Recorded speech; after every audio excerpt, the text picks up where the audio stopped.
Greetings, my dear viewer. You're on the channel The Price of Cheating. The channel is for those who appreciate traditional family values and condemn adultery. So be sure to subscribe to the channel. Let's get started. My name is Larry, and I'm 57 years old. I own a garage, not just any garage, but one I built from nothing. Every inch of it reflects my blood, sweat, and determination. My journey started when I was just 17, working my first job in auto repair. I was an apprentice back then, learning the trade under the watchful eye of my uncle. For 8 long years, I saved every dime I could manage to set aside. Finally, with enough money in hand, I opened my own shop. The first few years were grueling. I worked relentless hours, often staying late into the night just to keep the business afloat. Little by little, my persistence paid off. Decades of hard work transformed that small operation into a thriving enterprise. 30 years later, it's something I'm incredibly proud of. But was my career the only journey I'd taken? No, there was love too. Her name was Riley. We crossed paths at an auto show while she was still in college. Our conversation felt effortless, as if we'd known each other for years. Something just clicked. We traded phone numbers, promising to stay in touch. Living in separate cities didn't make it easy, so our early relationship was built on long phone calls. Months later, she visited me in person. That visit solidified our connection. It was undeniable. We had something special. Then life threw Riley a curveball. Her parents passed away unexpectedly, leaving her with no financial support to continue her education. Without a second thought, I reached into my savings and paid for her tuition. She cried, hugging me with everything she had, overwhelmed by the gesture. In that moment, I knew she was the one. 5 years later, she moved in with me. Armed with her law degree, she landed a job at a local firm. Our lives felt full. On weekends, we'd hike together, exploring nature's quiet beauty. One unforgettable Sunday, after a long trek to the top of a hill overlooking the city, Riley did something that left me speechless. She knelt down, pulled out a ring, and asked me to marry her. I'm not often at a loss for words, but that moment caught me off guard. Of course, I said yes. She slipped the ring onto my finger, grinned, and declared, "From now on, you're mine forever." 3 weeks later, we were married in a small, intimate ceremony. Our life together was filled with joy. We had 2 children, Maria, now 19, and James, who's 18. Maria's in college, and James is chasing his passion as the lead guitarist for a local rock band. With the kids growing older and starting their own lives, I found peace. I'd built a successful business, raised 2 amazing children, and supported my wife as she pursued her dreams. I'd never been to college myself, and people sometimes saw me as a rough, unpolished man. But I'd never cared what people thought. I knew who I was. Then everything changed. After 20 years of marriage, I knew Riley's habits better than anyone. I'd seen her at her best and her worst, and I'd learned to recognize when something wasn't right. When she took a new job at a prestigious law firm, I noticed the shift. Late nights at the office became more frequent. Her confidence grew, not in a way that I'd seen before. This was different. It came with an air of entitlement. Then there was her boss, a flashy lawyer known for his big wins in court. From the first moment she mentioned him, I had a bad feeling. I'm a patient man, but patience has its limits. For 3 months, I observed. I listened. I put the pieces together. Her overtime excuses didn't hold up. I'd had enough. One night, I confronted her. I'm not a man who raises his voice easily, but that night was different. Riley had never seen me like that before. It took less than 20 minutes before she broke down and admitted everything. Yes, she'd been sleeping with her boss. I'd braced myself for that possibility, but no amount of preparation can make it hurt less. I asked her one thing. Why? Her answer was sharp and heartless. You're the same man you've always been, Larry. You never changed, never grew. You're still wearing the same old clothes and running that garage like it's your entire identity. I want more. I want to be with someone who commands respect at parties, someone people admire. You're not that man. Her words hit harder than any punch. I'd sacrificed so much for her, paid for her education, helped raise our kids, and gave her a loving, stable home. I'd always believed love was about loyalty and partnership, not power and status. So you're throwing away 25 years together because I'm not some arrogant show-off? I asked. That's your reason? Her face hardened. Face reality, Larry. I'm going to be with Robert. You'll have to accept it. If you fight me, I'll destroy you. I'll divorce you, drain you dry, and take everything, even that garage you're so proud of. I stayed quiet for a moment, watching her, not with anger, but with clarity. I'd never seen her more clearly than I did right then. Slowly, I smiled. It wasn't forced or bitter. It was calm, knowing. "You're welcome to try," I said softly. She opened her mouth to reply, but I didn't give her the chance. I stood, walked away, and left her there. The next morning I went to work as usual. I didn't say a word to her on my way out. As soon as I'd left, she called him. "Hey, Robert," she said, her voice unsteady. "We've got a problem." "What happened?" he asked, his tone sharp with concern. "Larry knows. I told him everything," she admitted. There was a pause. "Damn, that's going to complicate things," Robert muttered. "But it's not the end. We've talked about this, remember?" "I know," she sighed. "But it's different now. Talking about it was easy. Facing him was something else. We've been together for 25 years. We have 2 kids. "And what did you say to him?" Robert asked. "Exactly what we agreed on," she replied. "I told him the truth, that I'm ambitious and he's just a mechanic stuck in the past. I'm looking for someone who matches my ambition." "Good," Robert said. "Stick with that. We'll make sure he's got no way out." But they'd underestimated me. People have always mistaken patience for weakness. They're about to learn how wrong they are. I'm looking for a partner who's my equal, a man with the strength to lead, not just someone who bends to my every whim. That's the plain truth of it. But I'm not here to vilify him. He's a self-made man, someone who built his business from scratch.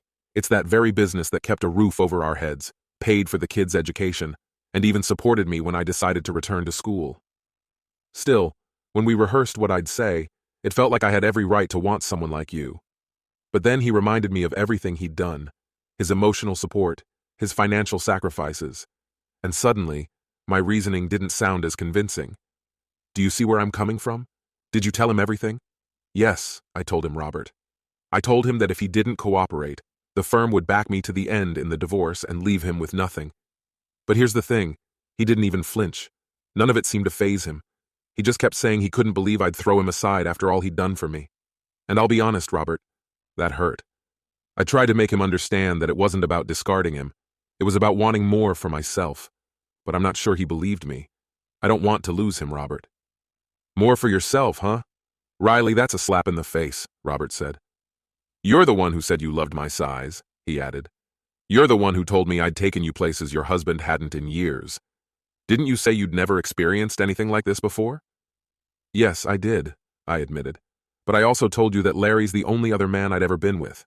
He's always been gentle with me." "Gentle," Robert sneered. "And I'm not, huh? I'm the one who's rough, commanding, and you love every second of it." "Yes," I whispered. "Then get used to it," he declared. "Because I'm not going anywhere. Your husband's just going to have to accept that he's not in charge anymore. I am. I'm the alpha now, and that's not changing. Still," he added, "I'd hate to think I'd ruined your marriage after 25 years. Here's an idea. I'll draft some paperwork and pay him a visit this afternoon. Just leave me the address to his workshop." "What paperwork?" I asked. "Oh, you know the usual," Robert said with a grin. "Restraining orders to keep him away from you, me, and your house. Orders to freeze his business accounts until a settlement's reached. I'll drown him in so much legal red tape he'll be begging for a lifeline. It's the same playbook we use on every poor fool who's too blind to see it coming." "That's cruel," I muttered. "Cruel?" Robert's eyebrow lifted. "He'll be lucky to walk away with the clothes on his back. By the time I'm done, he'll be crawling to you for scraps. Welcome to reality, darling." "I'm not sure you saw his face this morning," I replied. Later that day, around 2 p.m., Robert arrived at Larry's garage. "Mr. Garcia, mind if I step in?" Robert's voice was firm and confident. "I know who you are," Larry said, his gaze like cold steel. "Good," Robert replied, walking inside. "Then we can skip the introductions. Let's get straight to it. Riley's already told you she's not changing course with me, but she didn't tell you why you're going to accept it." He set his briefcase on a nearby workbench and snapped it open. "You're looking at the owner of the company your wife works for. I've got over 20 lawyers on my payroll, each one a predator. Half of them are divorce specialists. See these?" He fanned out several documents like playing cards. "This one's a signed divorce petition. This one's an order to freeze your business accounts. Here's an eviction notice giving you 24 hours to leave your home. And these? Restraining orders. You're to stay at least 200 meters away from me, Riley, her house, and my office. Getting the picture, Larry? By the time I'm done, you'll be so tangled in legal knots you won't know which way's up. You'll be too broke to afford a half-rate lawyer. And while you're drowning, I'll still be in your wife's bed." Robert's eyes scanned Larry from head to toe. "Sure, you're bigger than me, stronger too. But muscle doesn't run the world anymore. Brains do. So here's how it's going to work. I'll keep seeing Riley whenever I please, and you'll get to see her when she's in the mood. That's how it's been for the last 4 months. So why change it now? Eventually, I'll get bored, and she'll be yours again. He leaned in close, his grin dripping with smugness. Face it, if you'd been enough for her, we wouldn't be here. Take the hit, Larry. Use it as fuel to improve yourself. Here's some free advice, Robert added. Women want a man who's in control. I didn't win Riley over with charm. I won by taking charge, just like I'm doing with you. Larry's eyes darkened like a gathering storm. His patience had run out. You done? He asked, his voice unsettlingly calm. You're like every fool who's misunderstood what it means to be an alpha. You want me to explain it? He cracked his knuckles, and for the first time, Robert's smirk faltered. They say actions speak louder than words. With that idea firmly in mind, I took a deliberate step forward and sent a sharp right hook crashing into the lawyer's face. The strike landed with the crisp snap of bone giving way and the jarring clatter of teeth loosening from their sockets. Robert stumbled back, hitting the workshop wall with a thud, his wide-eyed shock mixing with the contorted grimace of pain on one side of his face. The other side was already beginning to swell, puffing up like rising dough. Consider that your first piece of evidence. Before Robert could fully process what was happening, I grabbed him by the collar and hauled him to his feet. But standing wasn't in the plan. My next punch was a brutal uppercut that drove deep into his diaphragm. The air shot out of him in a sharp wheeze, and he folded over, collapsing to the floor and curling into himself like a newborn.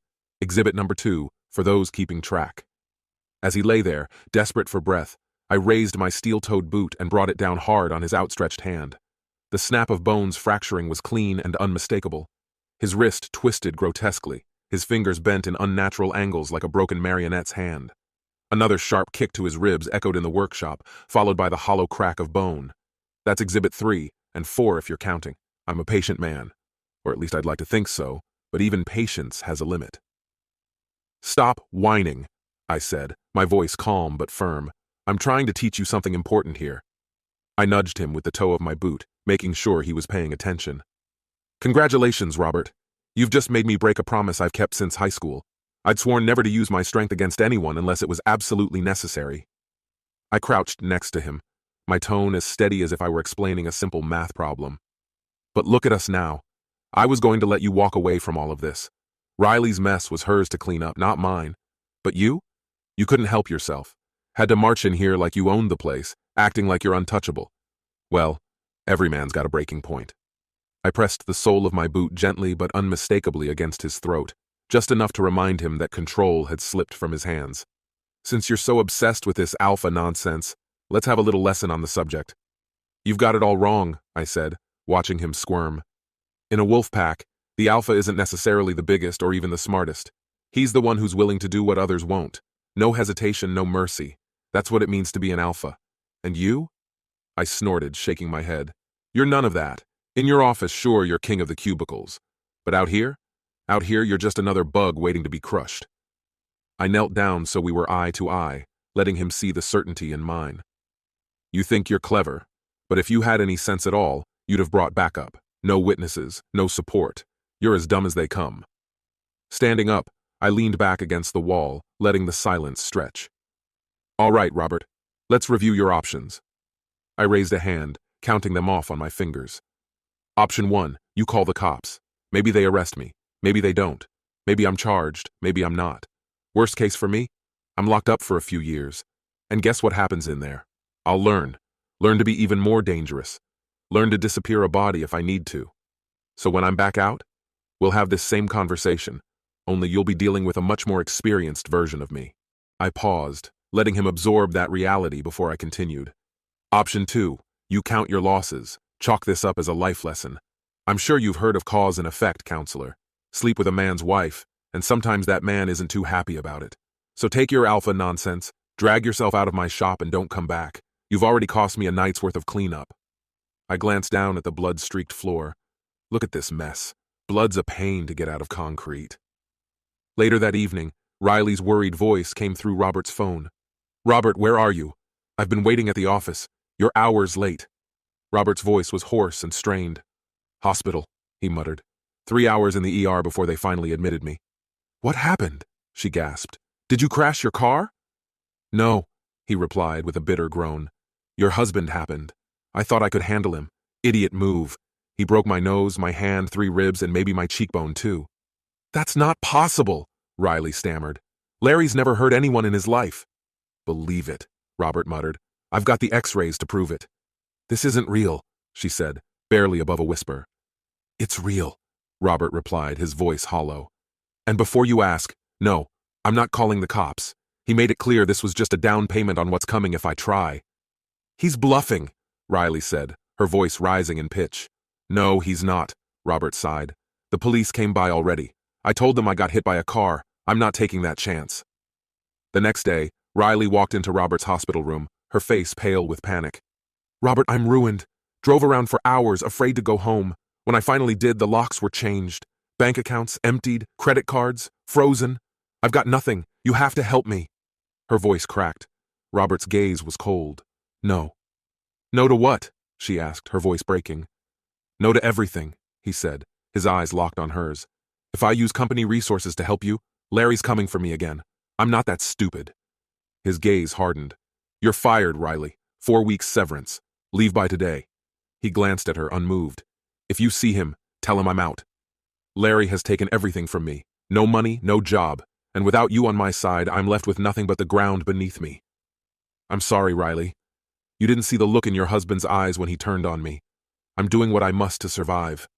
Pathetic. That's all you've ever been. Just yesterday you were parading around like some alpha male puffed up with pride, but look at you now, shaking like a leaf, terrified that my husband, a man with 10 times your strength and resolve, might be hiding in the shadows. How did I ever let myself believe you were an upgrade?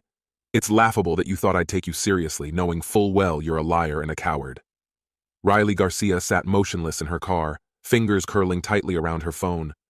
Parked on the side of the road, she stared at the blank screen. Her credit cards had been declined, her cash was gone, and she'd soon be out of gas too. Oddly, I hadn't cut off her phone. Maybe it was an oversight, or maybe I'd left it on for one final twist of the knife. She'd been driving toward the city, hoping to find refuge with her children. They'd always answered her texts within minutes. But today? Silence. She'd been trying to reach them since 10 a.m., and by now, she'd checked for messages so many times that it felt like a ritual. Still nothing. With a sigh of resignation, she reached for her purse, as empty as everything else in her life, and stepped out of the car. Smoothing the wrinkles from her skirt, she glanced up and down the quiet road. Then she raised her thumb, hoping for mercy from a passing stranger. That's when I pulled up in my old van, the paint chipped and the engine growling like a caged beast. I'd seen her the moment she'd stepped out of her car, a lone woman stranded on the roadside. I've never claimed to be an alpha.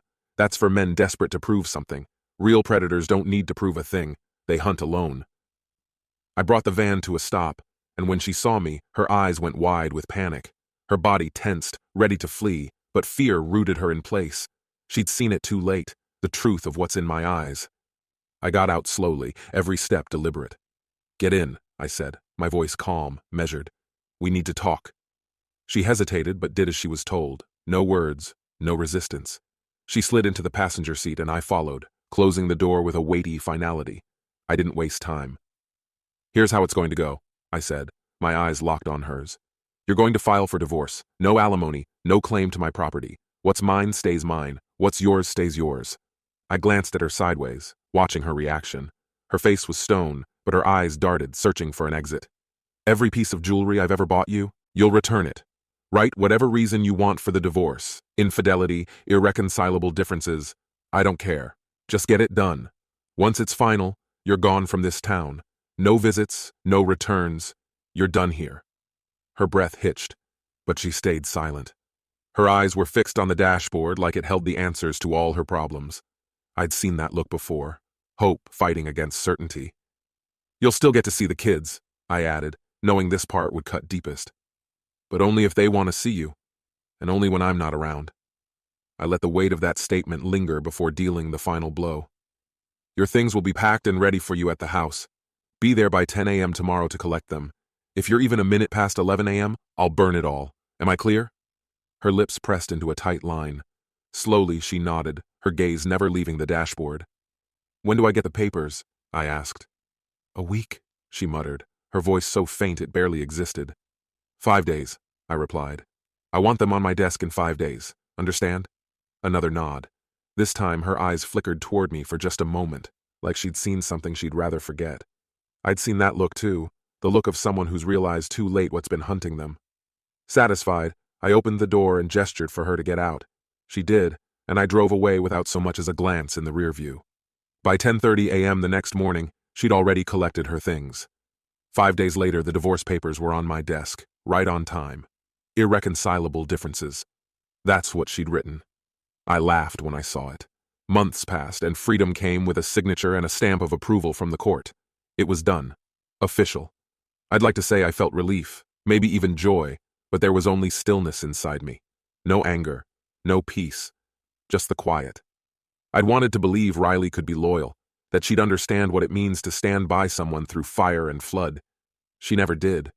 To her, I'd always be the man with worn-out clothes and unpolished shoes. She'd never grasped that you don't challenge a man like me, not a man who's 6'5" and refuses to bow. You don't threaten a man like that unless you're ready for what's coming. If she'd chosen to talk to me instead of trying to play the power game, maybe it could have ended differently. But once the line's been crossed, there's no walking it back. So now, I'll live on my terms. Alone, if that's what it takes. Maybe I'll die alone too. That's the way it is for apex predators. No pack, no tribe, just one hunter walking the edge of the world. And that's fine by me. This concludes the story. If you like it, then put your powerful like and subscribe to the channel.